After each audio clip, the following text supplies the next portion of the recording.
Hilang, seng, banyak hilang. Nih. Tunggu kau. Ya. Rekaman video yang memperlihatkan satu keluarga di Medan mencuri material rumah milik seorang wanita viral di media sosial.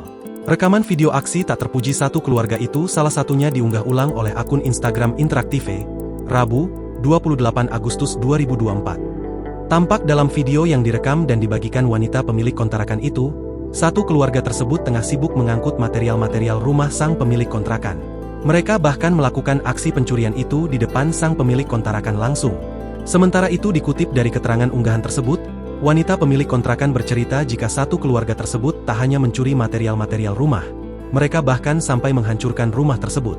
Menurut pemilik kontrakan, awalnya rumah itu disewakan dan ditinggali para pelaku, namun kemudian para pelaku menunggak membayar sewa hingga 8 bulan. Selama ini didiamkan pelaku-pelaku pencuri sekeluarga ini. Makin didiamkan makin menjadi. Dikasihani ternyata gak ada perubahan, malah rumah dari bagus sampai dihancurkan.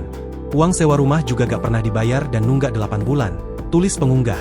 Saat ditagih pemilik, mereka hanya menangis dan meminta tempo waktu pembayaran. Namun bukannya benar-benar membayar, para pelaku justru merusak rumah dan mencuri material-materialnya. Setiap ditanya siapa yang curi selalu jawabannya gak tahu. Emang ada orang tinggal di situ tapi gak tahu siapa yang mencuri? Ternyata orang-orang itu sendiri pelakunya. Lanjut pengunggah. Mulai dari mengangkat seng dan besi penyangga atap rumah, hingga menghancurkan tembok-tembok rumah dilakukan oleh pelaku dan anak-anaknya itu.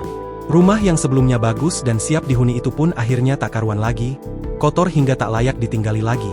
Bahkan dahulu para pelaku juga sempat mencuri berkotak-kotak keramik dari gudang pemilik kontrakan. Pemilik kontrakan yang tahu rumahnya rusak parah akhirnya dibuat murka oleh kelakuan para pelaku itu. Warganet yang melihat rekaman video itu pun juga tak kalah dibuat geram. Tak sedikit warganet yang meminta pemilik kontrakan untuk melaporkan para pelaku ke polisi. Namun ada juga yang menduga para pelaku mengidap suatu penyakit, hingga berani melakukan aksi pencurian itu di depan pemilik kontrakan langsung. Download Tribun X sekarang, menghadirkan lokal menjadi Indonesia.